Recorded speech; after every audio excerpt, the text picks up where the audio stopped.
সংসদ ভবন পরিষ্কার করছে একদল স্বেচ্ছাসেবক, সেই সাথে সংসদ ভবনকে লুট থেকে বাঁচাতে পাহারাও দিচ্ছে তারা।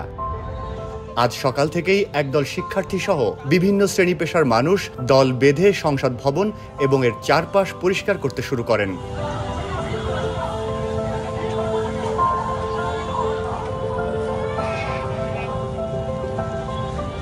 আমরা আসলে এখানে স্টুডেন্ট, চাকরিজীবী, বিভিন্ন শ্রেণী পেশার মানুষ মিলে আমরা চাচ্ছি যে আমাদের এখানে যে একটা রাষ্ট্রীয় সম্পদ, এই সম্পদটা কিভাবে রক্ষা করা যায়। এখানে বর্তমানে কোনো আইন শৃঙ্খলা বাহিনী নেই, হয়তো সেনাবাহিনী কিছুক্ষণের মধ্যে চলে আসবে। ওনারা আসলে ওনাদের কাছে আমরা দায়িত্ব বুঝিয়ে দিব।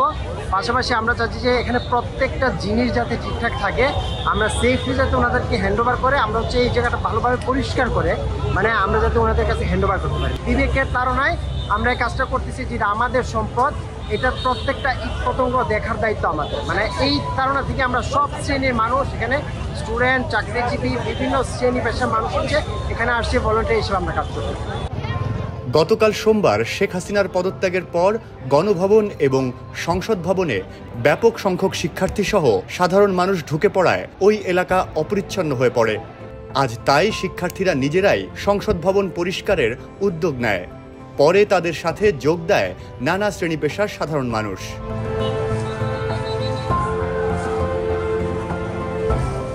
নিজের দেশের জন্য করছি, আর নিজের দেশের জন্য কিছু করতে পারে, এটা হচ্ছে কি there's no word I can express, আর এটা আমাদেরই করতে হবে। Because at the end of the day আমাদেরই একটা তো আমাদেরই এটা ঠিক করতে হবে। আর এক্সপিরিয়েন্স অনেক বেশি সার্ভিয়াল একটা এক্সপিরিয়েন্স, আর সবাই মিলে কাজ করছে, অনেকজনের সাথে পরিচয় হচ্ছে, এটা অনেক ভালো লাগার কাজ হচ্ছে।